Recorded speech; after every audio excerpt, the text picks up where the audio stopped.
we turn our attention to what might be called the libertarian left, or more popularly, anarchism. This is the same logic shared by Marx and Freud. Functioning libertarian socialist institutions, I think they are an interesting model that I think is highly relevant.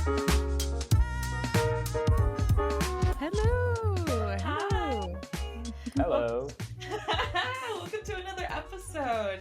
Oh my goodness. So we wanted to start off with our post reading week. If you are in the UK, you know that we usually have a reading week and students go off and either get very drunk in another country or they actually do work. The people that are teaching the classes do work. So I was in Germany for reading week, which was also the week of the election. And because I was many hours ahead of time, I woke up and there was no results. And then, Hannah, I kid you not, I went to the Berlin State Archives, the Landesarchiv, and that building is in the past. Everything has to be ordered by paper. So there is no internet unless you go on one of their archival material orders. So I had no Wi-Fi. I was living in absolute bliss. Because it was just me panicking over ordering materials. And as soon as I get out of the archive and into the U-Bahn, I see on the little, because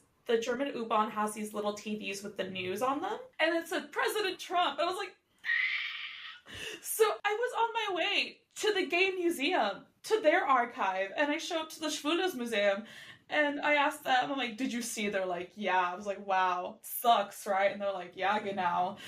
And, I ordered my little materials again. And then I hop into the U-Bahn again. And then it's just like, German government's dissolving. And it was a lot for 24 hours. Absolutely. Yeah, 100%. You were having a time. Yeah, and then I was like, I had to show up the next day and be like, okay, let me read about the Holocaust. And then, Dan was watching it, and it was he stayed up all night watching it. But it was pretty clear early on that Trump was going to win. Because, if you look, the broader states, it looked like Kamala was going to win in certain places. But if you looked at the actual numbers, often it was 70-30, 70-30, 70-30. And yeah, I could not sleep. And then I had a dream that Kamala won. And then I woke up and I looked at my phone and I was like, why? Oh, we had to laugh. Oh, we'll cry. Yeah, no. So Hannah's partner, Dan, is the most loveliest, most nervous person I've ever met in my life. So the only thing that gave me joy was imagining him just pacing back and forth. Just I can't believe this. Who did because he paces. So that's the only thing. My partner was just in the Czech Republic drunk. So that's it. Didn't even know what the election was. If you listen to our episodes for the audience, I think I'm editing the episode on Kitsch at the minute, and we do talk about Trump in that episode. And yeah, just know that it went badly. It went really bad. So welcome to Theoryish, Russ and the audience. I'm pointing around the room as if you're here. So today we're covering your book, Russ, Rustam Alexander's The Hidden History of Gay Oppression in the USSR. This is the first time we're working, I guess, with a publisher, alongside a publisher. So we're working with Manchester University Press. They reached out to us. They said, here is our catalogue. Take your pick of who you want to interview and what books you want to receive. So just to be completely transparent, we received 3 books. So we've got 3 books. This is one of them. We're very happy to receive these books. We went through the catalogue and chose books we thought would align best with our audience and with ourselves and our own interests. I'm going to give a little kind of company bio of Manchester University Press. So they are one of the leading academic publishers in the UK. They've been publishing groundbreaking research since 1904 with a commitment to quality scholarship and innovative publishing. Manchester University Press continues to advance knowledge and inspire new discoveries across various disciplines. So they do a lot of academic work. They do a lot of publicly accessible work. I've been going through their kind of catalogue, and it seems like that's the kind of academic stuff they do. Their books are quite cheap for academic books, which is great. And we have also managed to get a discount code for you, just for the kind of 3 books we're covering. So the discount code is Theory30 for 30% off. And it will be pretty cheap, I think, when you use the discount code. But Russ, do you want to introduce yourself and then introduce your book? All right. My name is Rustam Alexander. I'm a scholar, a mid-career researcher of Russia and Soviet history. And as you can probably hear, I'm interested in Soviet history, particularly the history of sexuality, homosexuality, bisexuality. This is something that we're yet to uncover.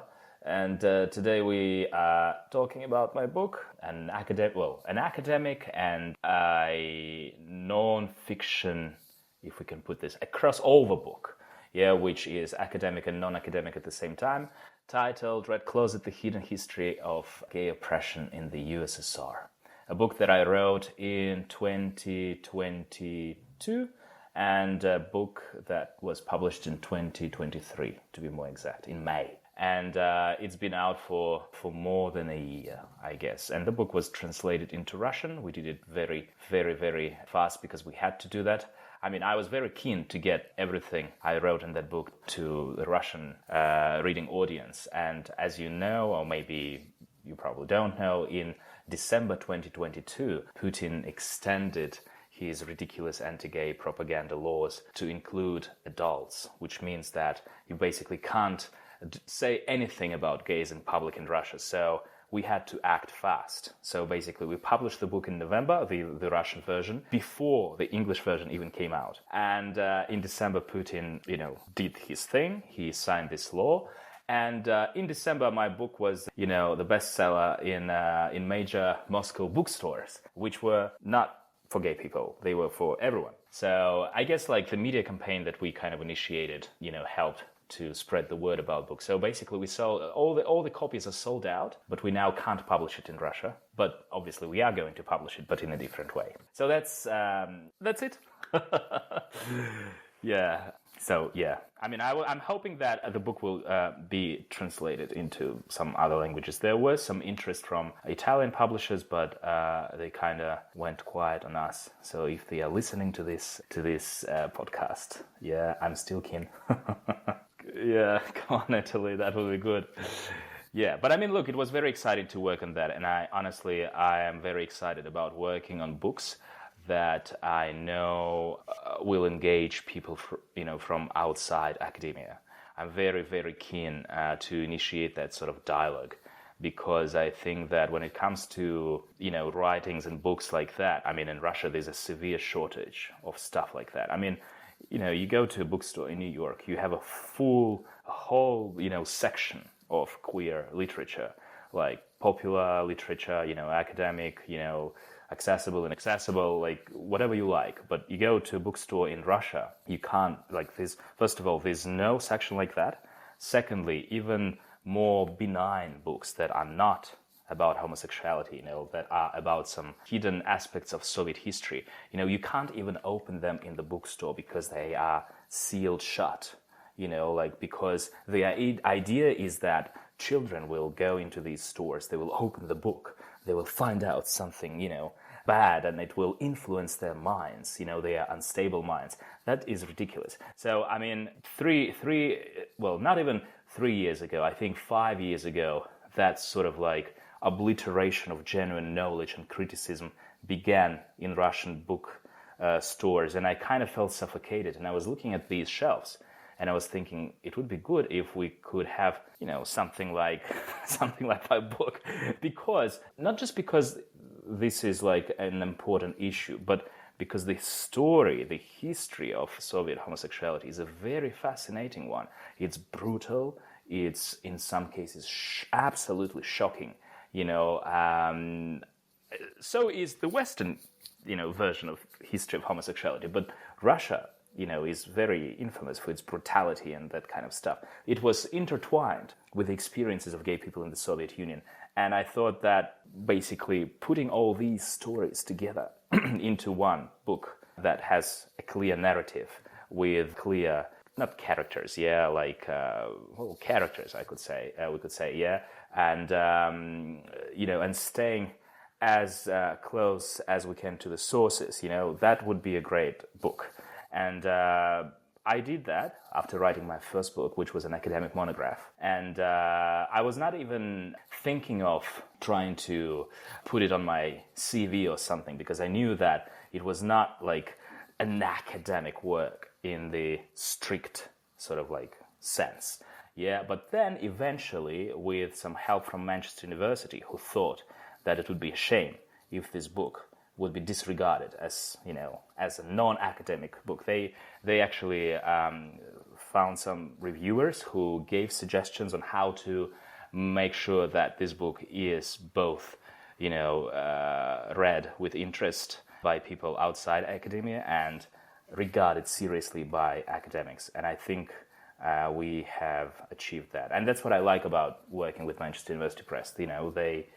They still, so they want to make an impact on society. They want to present, they want to give to people something that is verifiable, that is, based on sources and all that kind of stuff, but at the same time engaging. So that is exactly something that I would like my books to be. No, and you can tell by the way it was written. I was reading it casually the last several weeks, because this is, so Hannah and I each gave each other a choice, and this was my number one choice, because it was like, ooh, I saw this in the bookstore, I wanted to read it, here it is, lined up opportunity, I can get the book and actually talk to the author. It was so quickly I read the entire book. I did it quite quickly, and it was, one, easy to take notes for, because, I have my little notebook with me at all times, so just put the book in my notebook in my bag. But it was also a book that I got looks for, I'm not gonna lie, and it was both welcome and sometimes a little bit curious. The version of the book that we have is the English version, which has, the red cover, a curtain, and then what you can assume to be part of Stalin's portrait, maybe not. But when I read that book in the UK, or at least I live now in Wales, I was reading it in a queer bookstore, and a lot of people were like, why are you reading that here? And then when I was finishing up the book in Germany, because, whenever I had downtime, when I was sick of reading in German, I was reading in English. And I sat down, and I got a lot of very curious, ooh, what is this? So I think there is also that attraction with not just cover, but once they read the subject matter, it is something that is attractive to people, because I don't think it's been done, at least not recently, within more Western audiences. And there's still this curiosity to peek behind the USSR. It's still this, at least from an American perspective, it is still this curious place that we never fully got to understand. And throughout the book, you breathed so much life into these people that you didn't see it as this vast, coverage, but more as these stories of individuals that are just trying to make it through these very different powers. First of all, I'm really glad that the cover is the way it is, honestly. When I saw the cover, I was like, oh my God, I really loved it. Honestly, I thought, well, an academic publisher will probably not invest much in the cover, but they did, and I like the yellow letters and the red book, and even the Russian-speaking readers, when I see them on Telegram or something, when they compare the Russian version, the Russian cover and the English, the Manchester University cover, they say, oh God, why couldn't they make the same cover or something? Because it really stands out. It does, because it's red and yellow and Stalin and, gay oppression. These are really strong words. And I understand that, first of all, I'm very flattered to hear that people are actually, looking at the cover of the book. I guess that being in Germany with this book and being in the UK with this book, I mean, these are two different sort of like experiences and settings because, well, we know that part of Germany was under the influence of the Soviet Union. So this is something very relatable. And it's interesting that the Soviet Union drew a lot of inspiration from East Germany when it came to, sexuality, homosexuality, sex education and all that stuff. And I do think that Germans, they have, well, I guess I can't generalize, but I mean, I have this feeling that Germans are more interested on some sort of personal level in that kind of stuff. And, I think that in the UK and in the US, people just assume that the gay history had the same sort of trajectory like that, like there was some riots or something like that. But the truth is that the history of homosexuality and homosexual oppression in the Soviet Union is very different. As you can see, I didn't have any feel-good stories simply because I couldn't find them. I was trying to infuse some positivity into the book, and I think I did in some cases. That not everything was bad, but things were pretty bad, and sometimes people are telling me, why did you write such a negative, account of that? And I say, well, first of all, I couldn't find positive accounts, honestly. I was looking very hard, for all these sort of things. I'm sure there were, but mostly there was not much to be happy about, So, and I think that this assumption that the Western experience was basically the same as anywhere else makes people wonder why you sort of like reading that or something. But the reality is that, the history of gay rights and oppression in Eastern Europe and Russia in particular is very different and very different. And it's not linear. Not to say that it's linear in the West, but, it has these twists and, unpredictability, and some things just don't make sense because so many decisions were in the hands of some people in power, who could just say, we don't like that. We will keep the law, without any sort of public discussions, that sort of stuff. Or there was no Western-like activism. Yeah, so there were people who tried to mount resistance, to the oppressive policies. But there were no demonstrations, no sit-ins, no, people didn't do anything the things they did in the US, for example, challenging psychiatric notions of homosexuality, all that kind of stuff. It's just it's impossible to imagine that sort of action in the Soviet context. So basically, that's why I feel, and Germans could relate to that as well, I guess, in East Germany, because there was certainly censorship and some similarity, between Soviet political regime and the one in East Germany. So I guess that's how it shapes this different, these different perceptions. Hannah, how did you feel coming into this? Because I feel like I've been subjecting Hannah to a lot of books that are so specific to what I do, and I think this one is where I've sort of put Hannah in the middle of nowhere ocean. How did you feel reading this one? I thought it was really interesting. I only had chance to read 4 of the chapters. I think I mentioned to you, Rustam, because I'm literally in the last month of the PhD. But I definitely will read it all because it was just so interesting and so fascinating. And one of the things, and queer history is not the same everywhere, right? But one of the things I've always found really interesting with queer history is often you have very brief snapshots into people's lives, and sometimes it will be they're briefly mentioned in a source material, and then you can never find them anywhere ever again, and maybe they just don't exist anywhere else. There's just not that source material. Nobody thought to save any of that. But I think one of the things that really fascinated me was that you chose to introduce some slight fictional aspects. It's definitely a non-fiction book, but you give people names, you describe people, I think I saw there was one story where you said the person rang somebody's sister to try and figure out what had happened to their lover, right? And I think these fictional aspects help to bring these stories to life in a way that is really hard when you're trying to be just purely academic, non-fiction, like let's just stick by the source material. And yeah, I think it was a really interesting, very queer way of doing history that I don't see a lot of people do. So if you could speak more about that. Yeah. Well, you are talking about Harry White and the Scottish man who went to the USSR. I mean, it would make sense if he had gone to the US, but he didn't. He went to the USSR.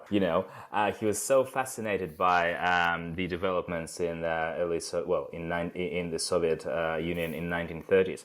Yes, this chapter 1 is the only chapter where I did allow myself to sort of like speculate a little bit. But again, so all I had was Harry White's letter to Stalin, which is like 4 or 5 pages, where he describes his, experiences in the Soviet Union, and then his attempts to find out the truth, what was happening in the country, because his friend, who I presumed was his lover,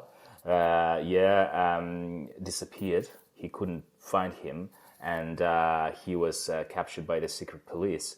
And Harry was trying to find out whether that was on, based on his homosexuality or not.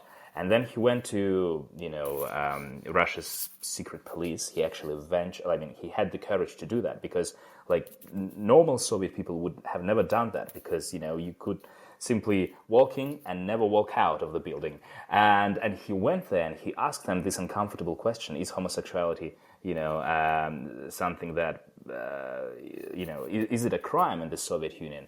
And everybody said no. And then he went to his doctors, and the doctors said no. And then basically he thought, okay, it's not a crime.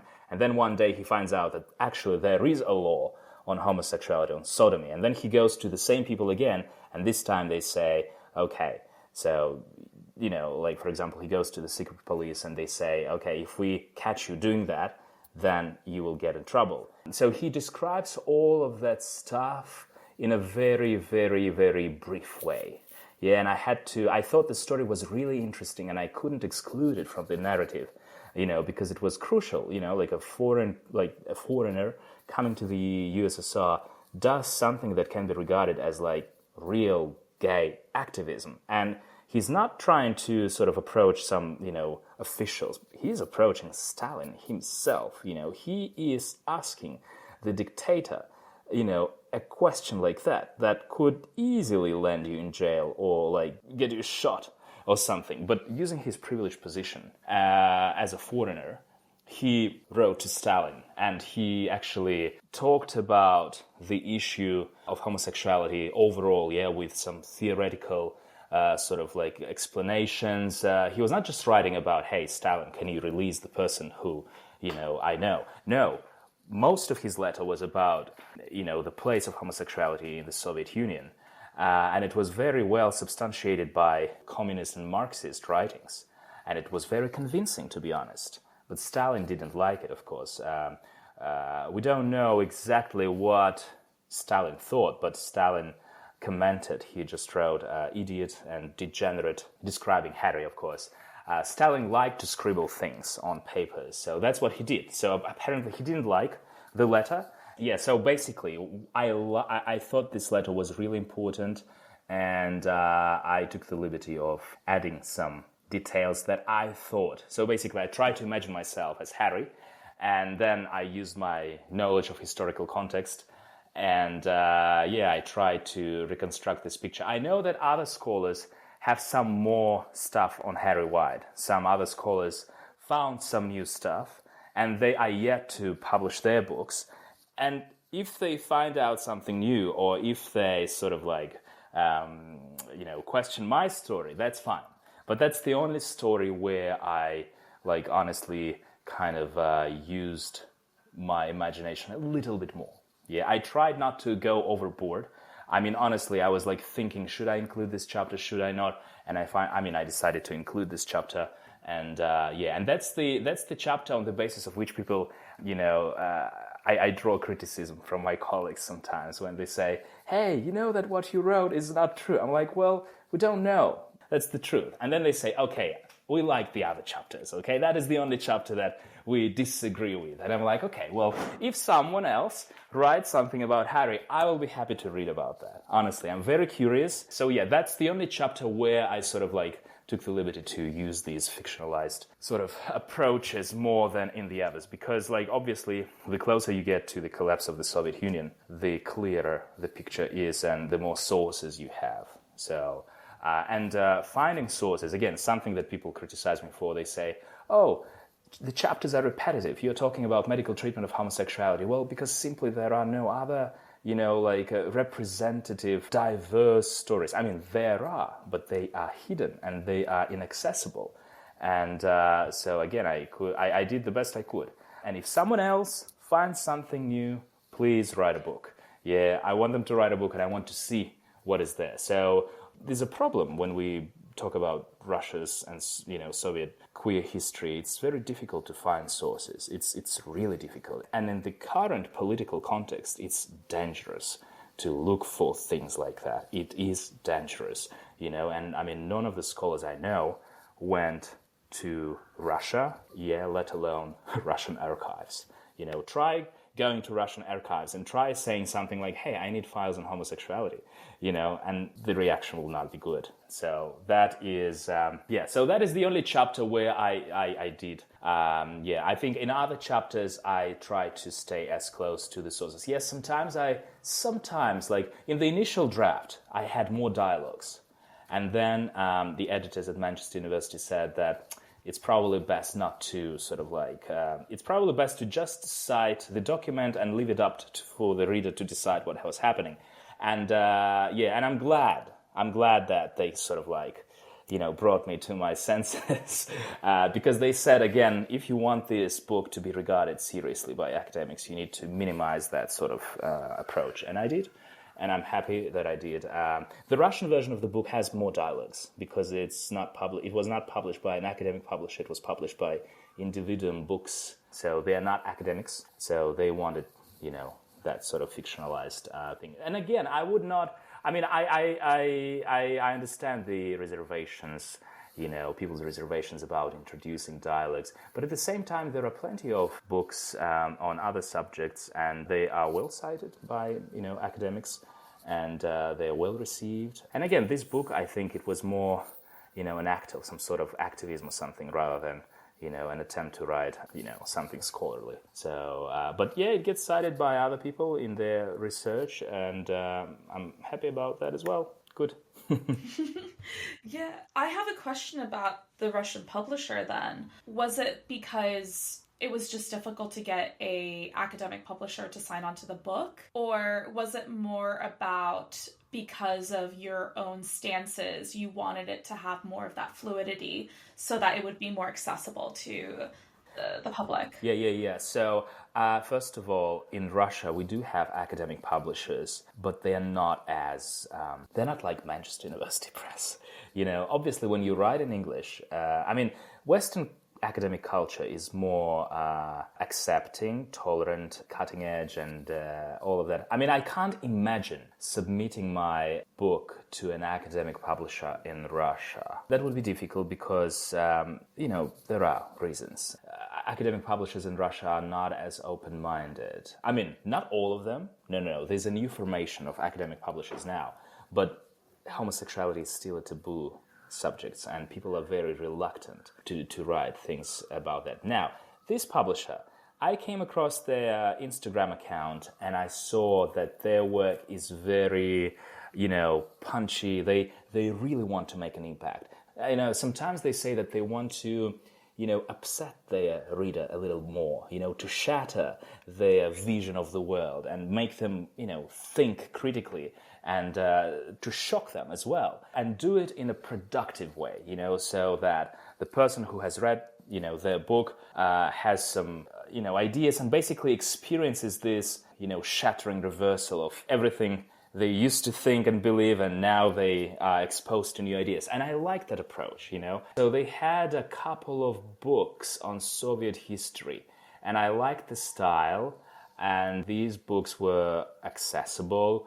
They were written by academics, and I liked I just like the fact that they had like quite a few followers on Instagram. They were very passionate about what they were doing. It was a small publisher, but the way they promoted their books was very strong. So they wouldn't just publish something and then let it be. No, they would publish it, and then they would promote it, and then they would get in touch with all the independent Russian newspapers and platforms, and they would do everything they can to promote the book. And I liked that, and I just, I sent the manuscript on the off chance. Oh no, actually, I sent my first book, my academic monograph, regulating homosexuality in the Soviet Union, and the editor got in touch with me, and he said, you know what, this book is too academic, we can't publish stuff like that. Do you have something else? And I said, yes, I'm actually working on Red Closet. And he was like, oh, that sounds really interesting. Can you show me the, synopsis and chapter by chapter summary? And I did. And he's like, oh my God, can we please publish that? And, I was like, what about my first book? And he was like, no, people will not read that. I'm like, okay, So can you believe that? And then my first book, I actually found an academic publisher. And they were like, okay, we're going to think about it because the topic is a little bit sensitive. And then when Putin signed in the law, they said, no, sorry, we can't do that. So my first book, my academic book, went unnoticed, basically, in Russia, unfortunately. Yes, and it won't be published in Russian anytime soon, I think. That's how the whole thing came about. And then I'm still working with them. My second book, titled There Was Sex, for the intimate life of Soviet people, is coming out next month with individual books as well. Yeah, and I'm sure that it will upset some moralists and conservative figures. And because we're talking about, abortions, child-free stuff in the Soviet Union, like all these sensitive topics that have been discussed by Russian authorities recently. So let's see what happens to that book. Maybe it will be banned immediately. So these are highly sensitive topics for Russia. I know that in the UK or in the US, in Europe, people could think, but in Russia, it's it's a big deal. It's something that Putin is basing his propaganda on, his narrative, and it's very important for him to make sure that no one is pinching holes in this narrative. I mean, I'm not going to pinch a big hole, just a little one, because obviously the print run is not going to be huge, like 5,000, copies to begin with. Like for a country like Russia, it's not that much. But still, if it draws the attention of someone who doesn't like it, the publisher can get in trouble. And hopefully it won't happen. Yeah, because they're doing really good work. Yes, fingers crossed. Fingers crossed, yes. I wouldn't want that to happen to them. I guess another question that's not written down, but that I'm interested in is how much... So you say you wrote...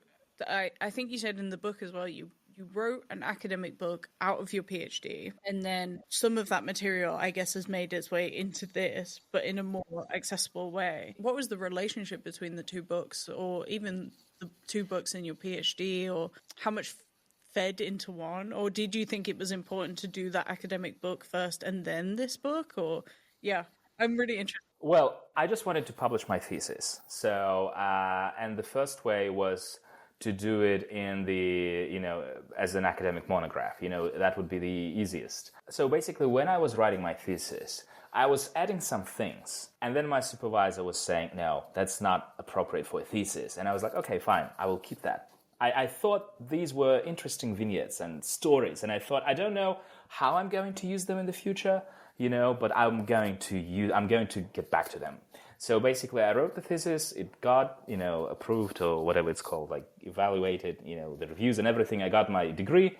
And then with Manchester University Press, they already, with my first monograph, they allowed me for some flexibility. Yeah, they were like, okay, here probably you can add more quotes, for example, because they're thinking about the readers. Yeah, not the examiners, but the readers. So I kind of felt that freedom. Just, doing what I want to do with my book, adding some more stuff, enhancing the picture. So this is not so when you write a thesis, the examiner wants to see that you are able to think critically, that there's an argument, that it all makes sense and there's a point and you're contributing something new. But when you write a book, you are thinking about your readers. So, and that's when I thought, okay, what if I write something that is not that sort of like narrow in this academic sense? And then I thought, oh yeah, actually I have things. I have the leftovers from my thesis, and I can expand on them, and I can put them into like, put them all together and make a book, that is chronologically organized, and then I looked deeper into these stories, and then I found some other stuff, and then I thought, whoa, I've got a book ready. And I started approaching commercial publishers first. I didn't approach the Manchester University Press. So I approached some really like stellar, important agents, who worked with... I'm really surprised they actually got back to me. And they would all say, no, I don't think this book has commercial potential. I don't. And I was like, I was really upset. I was like, how? Like, I think it has commercial potential.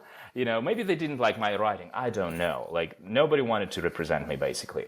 And then I wrote to Manchester University Press and I said, hey, are you interested in books like that? And then they said, yes, we have a whole trade section. And then I was like, what is a trade section? And then I found out that, there are academic books and trade books. That's what they call trade books. I don't know, maybe it's a British version term or something. I would say non-fiction, but a trade book. I thought, wow, interesting. And I basically gave them the proposal, the chapters, and I really loved it. They really loved it. And the reviewers loved it. And so we signed another contract immediately. Yeah, and that's how it came about, yeah. So all these sources, all these stories, I collected them while, writing my thesis. When I was traveling in Russia, in other countries, and I was collecting all these things just in case, because I thought that even if I don't write an academic book about that, I will write a fiction book because these stories are fascinating. And as you can see in some chapters, I'm citing other scholarly work, and I acknowledge that. Yeah, so for example, if Dan Healy found something fascinating, I say that it's him who found that. Yeah, I just included that for the sake of, of development. For example, this story in chapter 5, I think, about this murder. I thought it was really fascinating, but this case is not accessible anymore. You can't get it. So, unfortunately, yeah, or some other stories, can't remember which. Yeah, so that was something that I had to resort to introduce that sort of like, so that I don't have these blank spots in my narrative. And I'm really grateful for all the work that other people are doing, and and I think I acknowledged everyone. Yeah, so I didn't present it as my own. And that's another point of criticism that I get. They say, oh, he's citing other people's work. But that was something that I sort of did deliberately, like to make this narrative fuller and presentable for readers. So basically, yeah, that was my method. Most of the stuff is from my PhD work, and some chapters, they are based on the materials that other scholars found. Yeah, but these scholars wrote academic, serious articles with arguments and very rigorous sort of research, and I just unpacked them a little bit more. So I basically took the quotes and I, expanded them a little. So that was my approach, just to show the story, to the reader, and the reader can judge, and can experience maybe emotions or something. So yeah, that was my method. And I was a little worried that I would not have enough sources. And still, I agree that there is some sort of imbalance between themes. Yeah, so several chapters are devoted to the issue of medical treatment. Yes, they tell different stories, but still they can come across as a little, a bit repetitive. But then again, it boils down to the issue of, this difficulty of finding sources. I would love to, create this nice, smooth narrative with different themes, and, but it's difficult to find things like that. So I would like to add some positive stories, I'm sure there were, but I just didn't find them. Yeah, that is basically my method. I'm very grateful for all the work that people in my field are doing, because, as I say, I honestly believe that it's not just history, it's something that will shape, a future for LGBTQ people in Russia, because, as Dan Healy said, we need to have some stuff to base our intelligent dialogues on in the future. And that's what happened in the West. There was a lot of literature produced in the 1970s, like some basis, for people to look at things objectively. And there's a severe shortage of stuff like that, when it comes to Russia's queer history. We need to be prepared for the future. So we need to create serious scholarship. We need to create things that will engage people outside academia. We need to create films, pop culture. All that stuff is still to be done in Russia. All that stuff is still to be done. There's a lot of work to do in that regard. Beautifully put. And I think it's also something a lot of people don't realize, that when you're working with difficult histories, sometimes the fact that you can't find happy endings may be that those people didn't want to be found, because that's how they were able to keep this happy ending. So as someone whose a lot of material consists of, once more, court cases, instances in jail, or things that are written after their services in the Wehrmacht, there's usually not a good happy ending, and that is just how life was. And it's really cold to say, but it is what it is. But what you can do is just at least give these people voice. And I'm moving to my selfish question, which is, I thought it was really interesting because you said that everything's sort of, its own vignette, and it really is. Each chapter is its own little vignette, but there is a theme, and the theme is who was in power during that time. So how did you decide to sort of start categorizing these stories? Because it is kind of difficult, I think, to mitigate that. How we're going to divide this all up is the actual power of oppression, and who was there, who's the one dividing all of these things up. So it's sort of, how did you, one, mitigate with yourself going, dang, I have to divide it by these butt heads. But two, it's also just okay, but this is how people are going to engage with this. If that makes a sense. Yes. I mean, I thought that was the easiest way to do that, so chronological order. And I thought, okay, so in the Soviet Union, we had Stalin, Khrushchev, Brezhnev, and each name has a set of associations with it, some popular associations. Again, I'm not talking now I'm not speaking as a scholar, in popular imagery, Stalin is repressions and horror and deportations, the Gulag and stuff like that. Khrushchev, the thaw, some liberalization. Then Brezhnev, stagnation, and then there were a couple of other Soviet leaders who didn't do much because they died pretty quickly. And then Gorbachev, the perestroika glasnost, some really vivid pictures, something that you can easily imagine. And I thought, okay, this is actually a good way to, divide the whole narrative. Stalin, Khrushchev, Brezhnev, and Gorbachev, and then Yeltsin. And the truth is that who was in power, for example, the fact that, Khrushchev was in power or Brezhnev was in power, it didn't really change anything drastically in gay people's lives, because there were no, well, to the best of my knowledge at the moment, there were no significant discussions about, gay and lesbian people in the Soviet Union. The sodomy law was there under Khrushchev, under Brezhnev, under Gorbachev, so there were no changes on that legislative level. It's not like Khrushchev came to power and he was like, okay, we need to do something about gay people so that, no, nothing. So there was nothing. So basically gay people's lives were not really affected by the changes in leadership. That's what I'm trying to say. Under Gorbachev, yes. Yeah, so there was glasnost, there was significant increase in public discourse about homosexuality, but Khrushchev and Brezhnev, not really.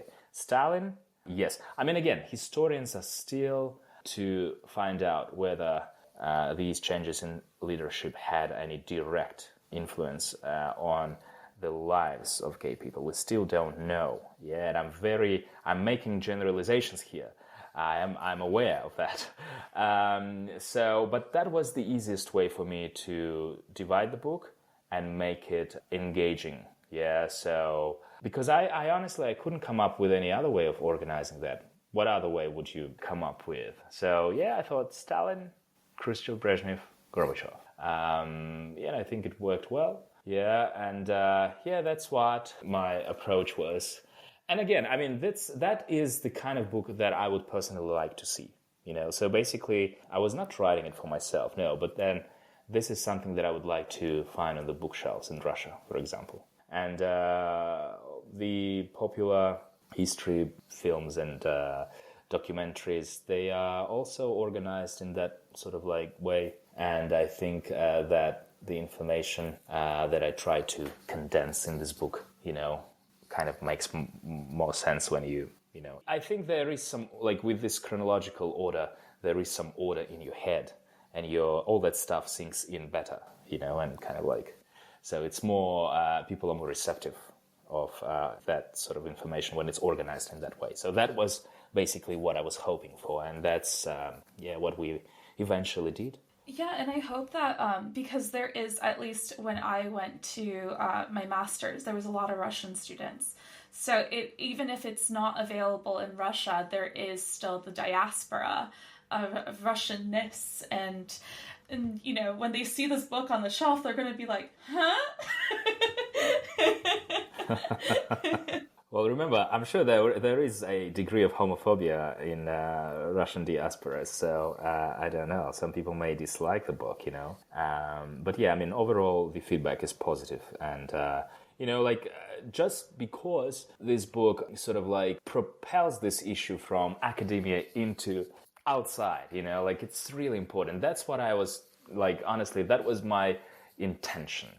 Just for people to know that there is stuff written about it. Yeah, so for example, they read a story and they think, okay, I want to know more.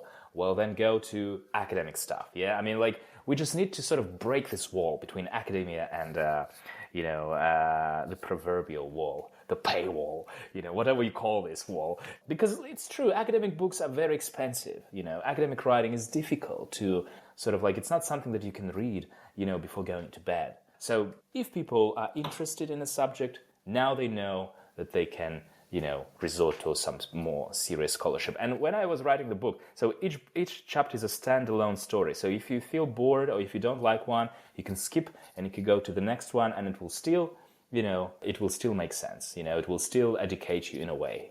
So that's, that's the approach. Yeah, and to begin wrapping up, I think my last question, which I just thought of right now, so apologies if it's coming out of nowhere, is with what's currently happening, with the archives being really limited access, and even much less so any foreigner wanting to go into Russia to do archival research, where do you sort of sit now with these histories of queerness, of gayness, sort of shut away, and how do you see it progressing or even adapting to this contemporary political issue?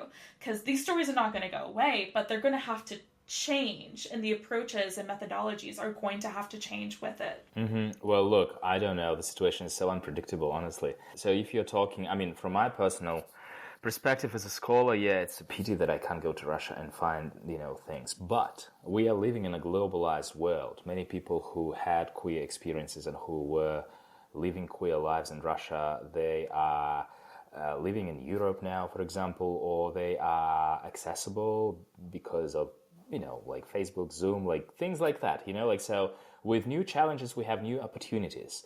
So yes, it's difficult to delve into the history of Stalinist, oppression. It is difficult, and it's even more difficult now. But if we're talking about, the Gorbachev era, which is still relatively unexplored, there's a lot of work to do there. And I know that scholars from my field, I know that they've got a lot of stuff that they found, back in the days when, it was not that difficult to source things. And I do have stuff to write about.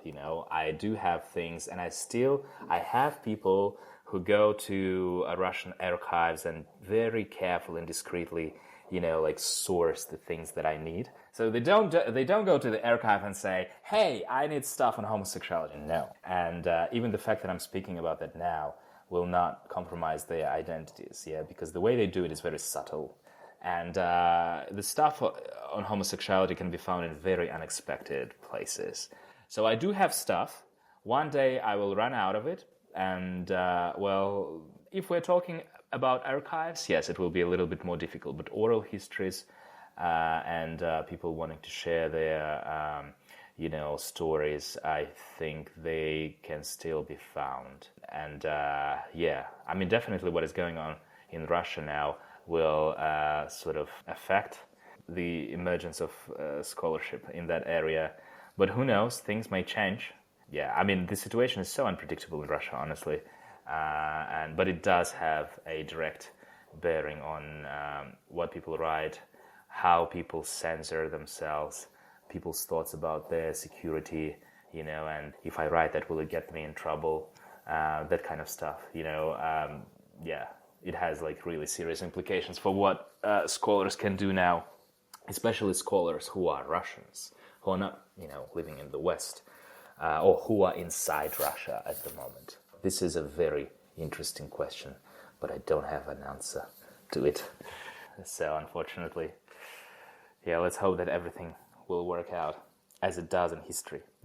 Who might have thought, Gorbachev, people thought that the Soviet Union, I know it's a cliche, everything was there until it was no more, or something.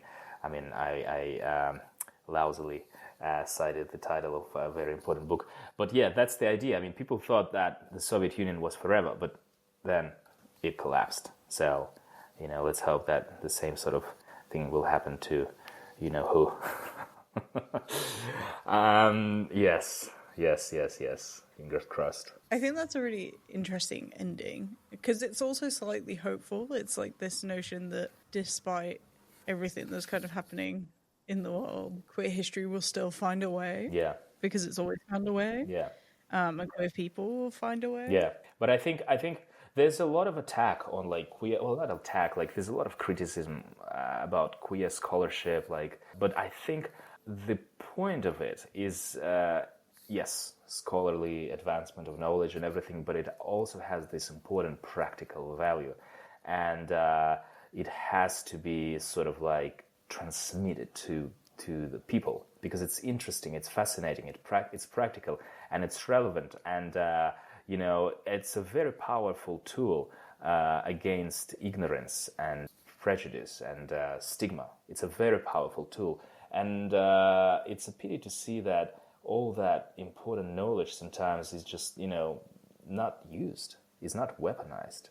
It's lying idle on the shelves of university libraries, when it can actually be, I don't like the word weaponized, but it can be used and harnessed to sort of promote equality and equity and, all the good things in the society. If it's just said in a sort of if it's used not to sort of please the reviewers, but actually, engage and, trouble people. You know what I mean? That's something that I will be doing, I think. I will be writing academic monographs, but at the same time, I will make sure that I will write something else that is based on this academic monograph that, again, speaks to people outside academia. And I'm very excited about that, honestly. I'm excited both about academic writing. I like good, dense academic writing, but at the same time, I like small, punchy sentences, and I'm willing to do that. I really love writing. So, yeah. And I hope it's not the ending, but just the beginning of a new era of queer liberty. So we usually end our podcast, and it's been a while since we originally spoke to you, so hopefully you remember. But we usually do a media suggestion, so obviously promoting and speaking about your book, but is there anything that you think people should read, watch, listen to, engage with outside of that? If it helps, I have one. I'm a big fan of Russian pop music. So I can't even read it because I can't read Russian, but I just like the vibes. I want to put Lolita. Oh, Lolita. Lolita has a very interesting story. Lolita, she used to be an advocate for gay rights, yes.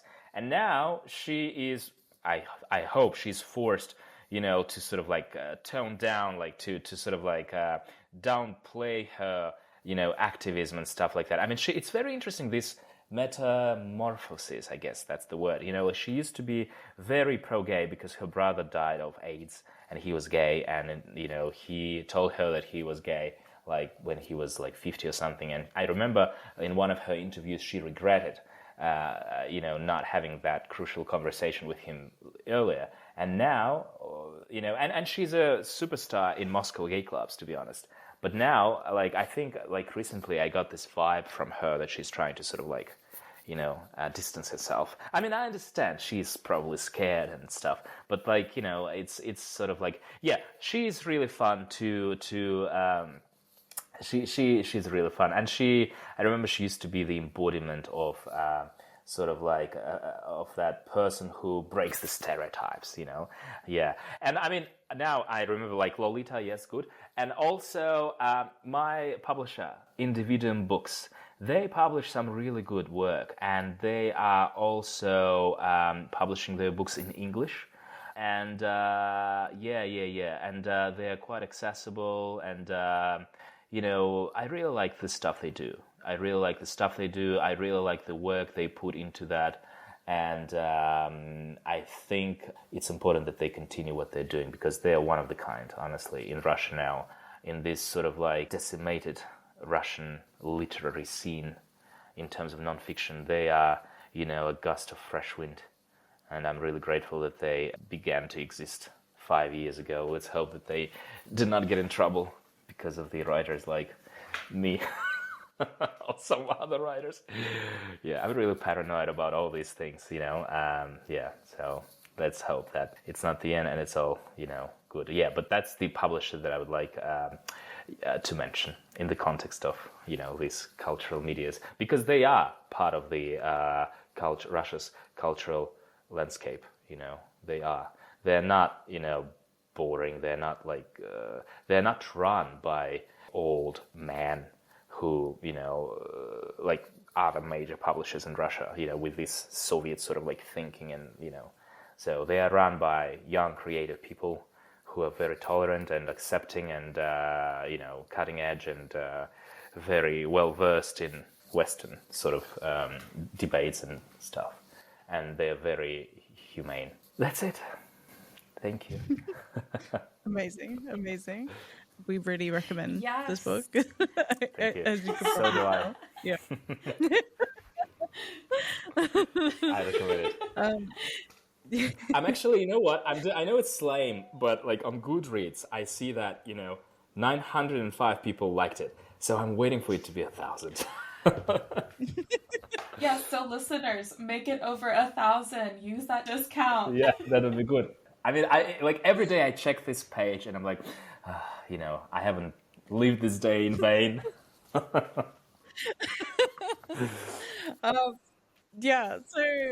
Thank you for joining us. Thank you so much. Thank you, Hannah, Paula, thank you. It was my pleasure. And we usually sign off by saying bye all together. Mm-hmm. Bye. Thank you so much for listening to Theoryish. We really appreciate it and would love to hear your thoughts. Check out our Instagram, Facebook, TikTok, and Twitter at Theoryish_pod for up-to-date information, and please rate, follow, and leave a review wherever you're listening to the podcast. If you're interested in finding anything we have mentioned in the episode, please check our show notes or description to find more details. You can also contact us at theoryishpodcast@gmail.com. See you next time. Goodbye.